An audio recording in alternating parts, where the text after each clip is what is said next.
All right, I'm going to touch this very gently. But so then actually just a little bit more of who I am. I'm working on a book right now, From Fiction to Fact, AI and Communication. It's a 200-level textbook for teaching AI literacy largely, for comm majors in particular. And I started a class last year, so artificial intelligence and communication. We had 17 students and it was a ton of fun, and I could go into it more. But AI is here and it matters. So very, very, very quickly, there are a lot of different things out there that are talking about how influential AI is going to be in advertising. And when I was looking this up, I had an ad for AI on the side, which I kind of thought was a fun ad. You know? So it's an ad for Gemini to give yourself a retro sci-fi portrait. But a lot of these different things that we've got here. So 25% less time on brainstorming is what some people are saying. So people use AI for brainstorming a ton. 20% increase in engagement. Adobe has studied that. And we could go through all of these. But the bottom line is AI, if you're not yet using it for advertising, it's going to creep in. Now, I talked with my guys in the design area at Southern, and they are teaching their students never to use AI. And I love that, because they need to get those pure skills first so that their brains wire so that they can create themselves. But then they're going to get out into the real world and somebody's going to say, I need a batch of 50 of these in 2 hours, and they're going to use AI, because you can do that now. You can do 50 iterations of something in a very quick amount of time. Just to show you some examples of this, in an hour-long class, using Nano Banana, some of my students, I had them either design an energy drink. So this was the group that designed an energy drink, less than an hour. This is just totally from scratch. They did this and handed it in at the end of class. And then another group did an ad for a shoe. So they did all of these iterations in less than an hour and had all of this design in less than an hour. So they were doing this for my advertising class. And more. I've done tons of different things like that. But that took probably less than 30 minutes, really. And they were able to do that with Nano Banana, not even Pro, just Nano Banana. And actually, just to show you some interesting things with Nano Banana. So I just said a simple sentence for this image. Put people having Thanksgiving dinner at this table. Now, if you look at this particular table, Nano Banana Pro, this is Pro, I have Pro, read it, and it was an Asian table, and it put Asian people around the Asian table. And then I gave it an American table, and it put an American family, and it even, like this one, the turkey's a little weird, but it like put the kids on this side and 2 empty chairs so that you could see everybody. And Nano Banana just, bam. That took me 30 seconds. So these tools they're getting better and better and better. Everything that I taught a year ago in class almost is now out of date, because the tools have just gotten so much better. And VO3 and different things like that are doing the same kinds of things for video. So, however, what am I going to be talking about? Well, have you guys heard of a guy named Marshall McLuhan? Woohoo! All right, so only one person's heard of, some of mine, you nodded, so my students nodded. So Marshall McLuhan is a guy who talked about how the medium is the message. So the medium is the message. When the medium changes, the message changes. And so I like to think about, and the thing that I feel like I have to offer to you guys most is this idea that that AI is changing the entire way we do life. It's changing culture. And I'm trying to think about, and honestly, a lot of the thoughts in this are theory. So you guys, practitioners, can take these ideas and then maybe start to play with them. And hopefully this gives you something useful to play with. But the medium is the message. So McLuhan had these epics that he went through, so oral, and during, before people had written language, they had acoustic and communal lives. And I teach entire lectures on this stuff. Literate age, the wealthy people had literacy, the poor people were illiterate. And so this is everything from the Romans to the Dark Ages, when you got the Pope in Orthodox priests that lorded everything over their people, and all of the kings and their vassals. Then the print era, so Gutenberg came out with the printing press, and that changed culture again. So it democratized information, which then democratized everything. That's when democracies took effect. That's when we had the American Revolution, the French Revolution, and then the Brits started to change, everybody started to change. Then we had the electronic epoch, and that guy McLuhan died during the electronic epoch. So that's the television age. And so television changed culture to have mass culture, global culture. And back when I was in high school, or actually this would have been middle school, like New Kids on the Block, everything was defined by whether you liked or hated New Kids on the Block. But everybody was reacting to New Kids on the Block. And you guys might have never even heard of it. But, so it's like that was a global culture. And then we got digital, and things started to fragment. We had microcultures start to emerge. Things became interactive, and convergence happened in media. So then we are coming into, and AI and I are having lots of conversations to develop what to call this. But the ambient intelligence epoch is my current draft of what I want to call this current generation.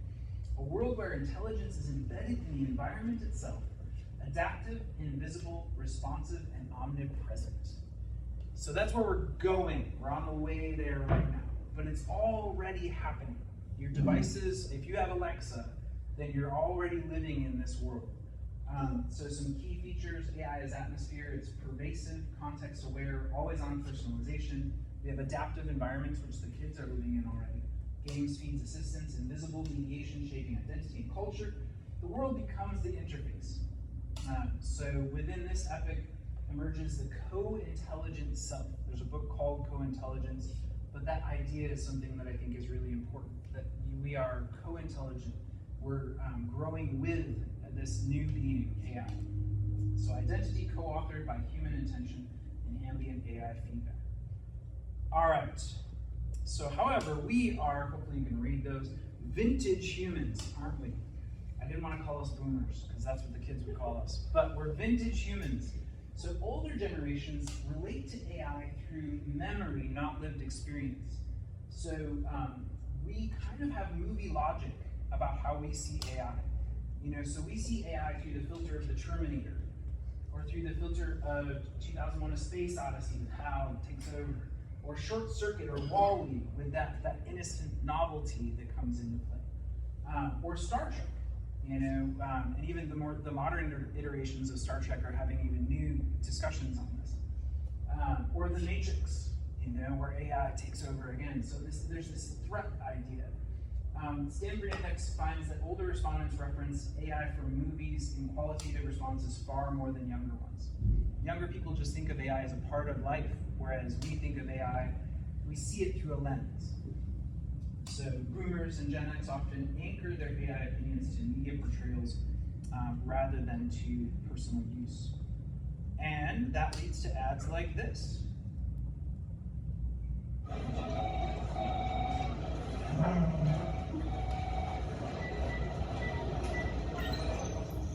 When I was just a little girl, I asked my mother, what will I be? What will I be? Here's what she said.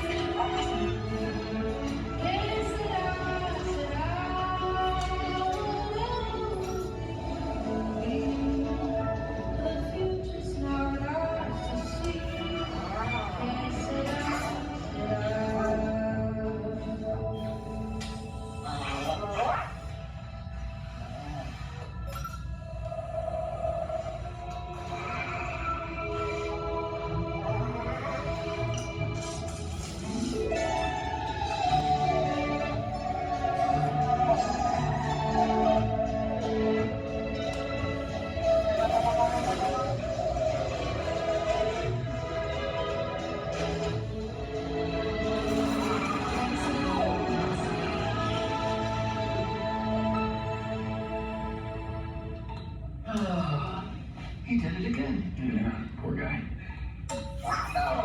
Welcome back. All right, Lavazza. So I felt like that was perfect for our generation because we see AI as a tool, AI as a threat, AI as an opportunity, or AI as novelty. So I'm positing that. So this comes from research. I could give you a lot of sources if you want them. But that's kind of how my generation. So I'm an Xer, but Xers, millennials and older. We see AI in these ways. So if you're creating an ad, then you need to think through that lens for that population. So this is explicitly contrasted with Gen Z and Stanford's report. Younger respondents view AI as a part of normal life, and older respondents view it as a force entering society. So for us, AI is content. For younger generations, Gen Z and Gen Alpha, AI is environment. So brands can speak about AI to older audiences in simple functional terms because AI isn't modifying their identity or social fabric. So just kind of a cool thought there. And this leads to ads like Dove with their Real Beauty campaign doing an AI twist on it, making it something that's functional. What kind of beauty do we want AI to learn? And so that's a play on Dove's. I'm sure you guys all are aware of the Real Beauty campaign. All right, I have a ton of content here, and so let's see, we're 7 minutes in. So again, for older generations, AI is framed. I'm going to skip this ad completely. I'm going to show you one that takes that idea almost of threat and the chaos that this creates, and creates an ad out of it. This is a real ad. Indiana gonna win, baby! We're in Florida asking people what they put their money on! All in on LKC! Indiana got that dog in them! Will egg prices go up this month? I think we'll hit $20. How many hurricanes do you think we'll have this year? Kalshi lets you legally trade on anything, anywhere in the U.S. Okay, say. So the world's gone mad, trading. So they're taking that chaos mindset. If we go back, the what did I call it? Threat. So they're really playing into that feeling of threat. AI is a threat, but who cares? Trade, make money. But it plays into that feeling, and those were all AI generated, obviously. So that's a really interesting ad. Youth are already living with AI. So the next generation, if you're going for Gen Alpha or Gen Z, particularly Gen Alpha, holy cow, guys. But 79% of Gen Z users have used generative AI tools. 58% of teens, and this is a year-old research, which really means it's kind of 2 years old. 58% of teens have used AI for schoolwork. Teens, not college students. All college students, I can attest, have used AI for their assignments. Every single one. Don't shake your head. You know it's true. And in my class, you're allowed to, because anyways. So 72% of teens have talked to AI companions, many rating them as satisfying as human conversations. So they find conversing, and actually they find it a place that they're more free to converse with the AI. It's a safer zone than communicating with humans. So teens are adopting generative AI at a pace far outstripping adults' awareness or policy frameworks. All the CSM is common sense media. There's several reports that common sense media has done. For many young people, AI is not a tool, it's a conversational partner woven into daily life. So what does this mean? AI is not entering their world, they're growing up inside it. The same way boomers had TV, millennials have the internet, Gen Alpha has AI as a developmental environment. This is something that they're living in. So why did they adopt it so easily? I know there's a ton of text on the page too, but they already live, socialize, and form identities in digital worlds. So where do your kids hang out with their friends these days? Is it Fortnite or Roblox or Minecraft? That's where, and so 90%, is this the slide that has that? 90% of kids see themselves as gamers. 90%. So gaming is Gen Alpha's third place. Yeah, it says it here. 90% of Gen Alpha see themselves as gamers. And I talked about this with the students, and they agree. they were like, yeah, especially their younger siblings. They see themselves as gamers. Digital identity already feels real. So Roblox is where Gen Alpha hangs out, builds identity, and discovers their brains. And so there's this digital physical commerce that's already fused. It's already interacting. I mean, actually, do any of you have kids that play Fortnite? Or people that, all right, so what does every kid that's playing Fortnite want to spend all of their money on? Skins. Skins! My goodness, my kid would spend $1 million on skins if he could. Crazy. What is a skin? A skin is like an outfit, basically, or actually a new person for their avatar, so that they can represent themselves differently. So skins are huge, and then it lets them do different emotes, so they can do pot of Ray in a different way. Sorry, pot of Ray. Anyways, they're already doing commerce in digital worlds, and so that boundary between digital and physical is already more blurred for them than it is for us. And play is already brand interaction with Fortnite brand activations and things like custom islands and stuff like that. So their digital worlds already adapt to them. AI powers adaptive difficulty, intelligence NPCs, personalized loops, making these spaces feel alive and responsive. And AI is doing all of this. So Gen Alpha grows up in a world that is adaptive, gamified, and identity-driven. AI isn't a leap, it's the next layer of the world they already know. They're already in the digital game space, and AI is just like a new part of it. They're totally comfortable with digital, and so AI is digital, so they're comfortable with it. All right, now, there is a reversal that I won't talk about a whole lot. So the reversal is, I would actually say, kids do really also want that IRL, that real world, in the real world experience as well, but it's a reversal. It's not where they live, it's the reversal. So what does this mean? Kids weren't introduced to AI, they were already living in environments that behave like AI, so AI simply slipped into the world that they already had built for them. All right, I'm gonna skip some of this, but AI is reshaping identity. Younger generations expect personalized, adaptive, co-created worlds.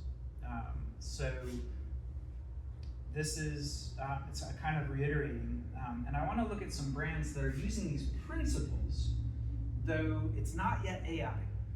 So these principles are definitely coming, but I feel like the Nike, what is it called, like Make Moves or something like that campaign, is a really good example that uses these principles. It's a collab that Nike did with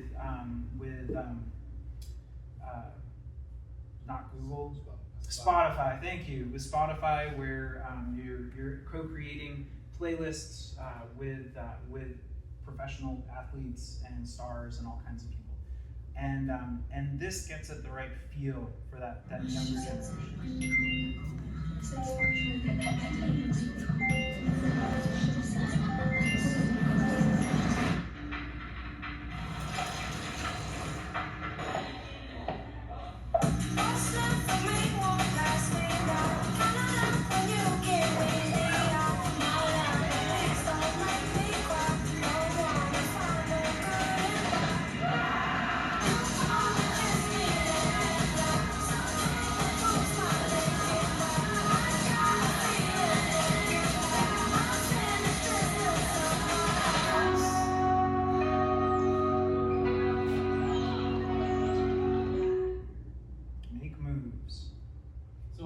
AI incorporation in that ad?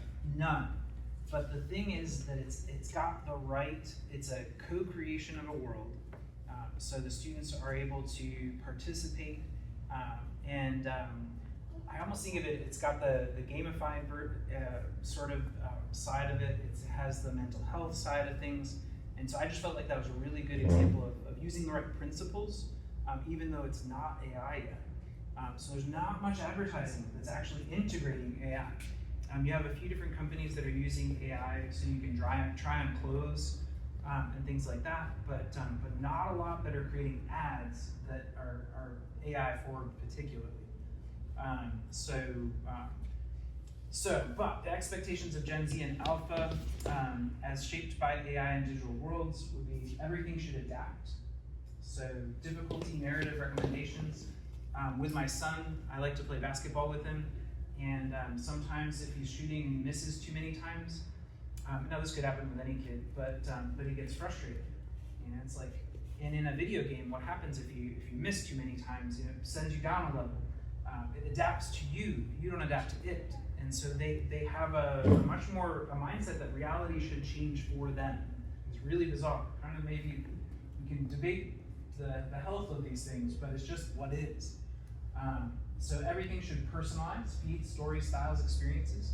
They're used to TikTok, changing their content to fit their desires by their micro movements and attention. Everything should co-create, filters, remixing tools, generators. Everything should respond instantly, chat interfaces, AI companions, and everything should feel like a game, progress, feedback, dynamics. So digital is moving forward. This is happening. And I would say the #1 brand, again, not using a whole lot of AI, they use it in their app, but that gets the feel for this is Duolingo. And this is just a fun app. Skibbity toilet rinse. Who do you think you are? Are you Gen Z and struggling to keep up with today's slang? Now introducing Gen Alpha for the geriatric Gen Z. Practice just 5 minutes a day and you'll be fluent in Gen Alpha in no time. Nobody said this wasn't going to be hard work. Just put the fries in the bag, bro. Plus, track how much you've learned with your Duolingo score. With consistent lessons and dedication, your score will be through the roof. Bro hit the gritty so hard, he glitched into the back room.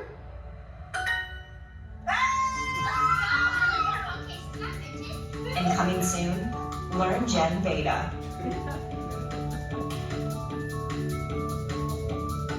All right, so that ad was for us, but it illustrates what it's doing for them. You know, it's gamified, it's immersive, it's speaking their language, it's iterative, all these different things. So would you say the phenomenon of like live streaming ties into that, the principles of like the whole gamification and reality kind of adapting a little bit, right? Because you get like powered chats or whatever and all this other stuff. Yeah, I mean, I think of what is it called when you've got the Fortnite concerts and things that they have, those activations that are like in real time and everybody's interacting at the same time. Like things like that are valuable. Yeah. So I could easily see room for that kind of thing in this mindset. Yeah. So I'm gonna skip some of this because it is not. I'm keeping myself. I want to get you guys to just to show you how much I'm skipping to show off a little. Jeez. All right. Oh, dude, I did a little bit of work, but I want to show you what ChatGPT came up with. So ChatGPT came up with, I'm sure you guys know, psychographics. And so I iterated a lot of this stuff with ChatGPT. I have conversations, like we're buddies, and it says I created this. So the way that it says I created this is I created the environment that allowed it to create this. I did not create this. So this is created by ChatGPT for you, and I found it to be pretty profound almost. So I think you guys will like this, and then maybe if we have time, I'll go back to a couple of the other things. But the AI, and I didn't have time to illustrate this. I was going through and finding, anyways. I was trying to make this nice for you guys. But the AI native psychographic model, so a 6-dimensional model for Gen Z alpha mindset in an AI saturated world. The first one is a co-creation orientation. So how much do they expect to create with the brand? And it gave me this nice spectrum. So if they're a low co-creation mindset, then you just want to think of things as, you want to think of a consumer. Whereas if they're a high co-creation orientation, you want to think of co-author. And generally younger generations, not all, but younger generations would be leaning towards that co-author model. If they're into games and things like that. So what's their co-creation, or what's your audience's co-creation orientation? And that's not in any psychographic model that I know of. So I just was like, that's so cool. Identity fluidity. How willing are they to shift personas, aesthetics, and narratives? So do they have a low fluidity of identity, where like, old people, we kind of get set in our ways. We know what we want, and whereas young people, they literally are changing skins. Has anyone played Brawl Stars? I mean, you see a different map, you change who you are to play the map. But the skins, like they put on, one time my son was playing with this fairly attractive girl on Fortnite as his avatar. And I'm like, why are you a girl, bud? And I'm not saying this but it just was like, he's only like 9 or 10 at the time. I know you can judge me, whatever. But and he said, oh, this one, they say that it doesn't get, they say that it's smaller, so it doesn't get hit by bullets as easily. Okay, and that was his reasoning for having fairly buxom female as his avatar. And but he just switches avatars all the time. He does it for fun. He does it sometimes for gameplay, for a whole bunch of different reasons. So these kids these days have a crazily adaptive self. They have a fluidity of identity. And so how do you then apply that to your ads? How's that going to change how you want to present this to people? Cognitive offloading index. So how much do they rely on technology for answers, organization, emotional regulation, creativity, and productivity? And college students, I don't know about kids, but college students are leaning on AI and technology more and more to organize them, to give them answers, and sometimes to offload cognitive load. They're really busy, and so they let AI think about it. So with low, you want to think about making an ad that would have autonomous cognition, like people have to think through it themselves. High, AI is a cognitive partner. So how would that apply to ads? And I'm asking these as questions, but I feel like this is next level kind of thinking. This is where we're going. This is not where we are. Algorithmic trust profile. Do they assume algorithms help them, harm them, trick them, or understand them? So if they trust, then you can create systems that they use without friction. Distrust, use cautiously, and then cynical, use strategically.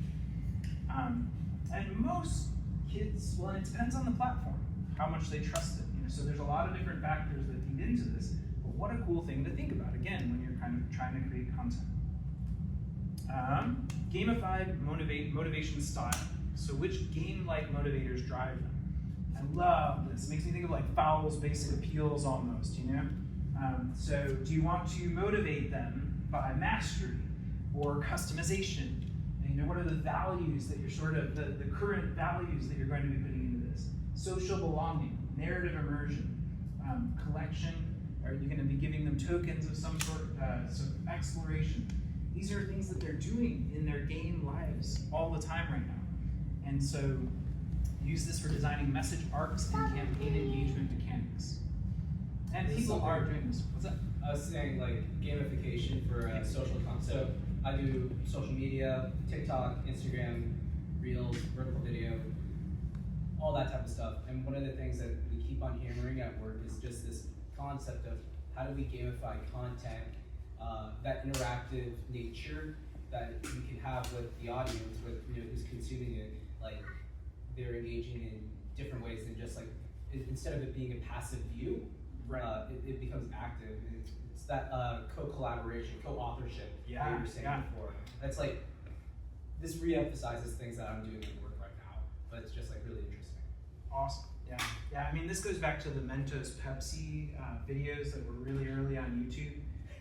So Mentos Pepsi was the same. You drop a Mentos in a Diet Pepsi and it explodes. Early on, Pepsi sued them and would like get that removed from the internet every time somebody would post a video. But then they realized every time somebody posted a Mentos and Pepsi video, they sold more Pepsi. And so they stopped suing, and then they hired these two guys who were some of the primary guys who did this as sponsors, or they sponsored. This generation getting sponsored is a really good thing. But, so yeah, gamifying. being able to think like these environments. Emotional utility need. So what emotional jobs to be done do they expect the brand or AI to fulfill? So do you want to inspire confidence? Do you want to make it feel safe? Is this an area for play, aesthetic belonging, identity affirmation, guidance, creativity, stimulation, humor, companionship?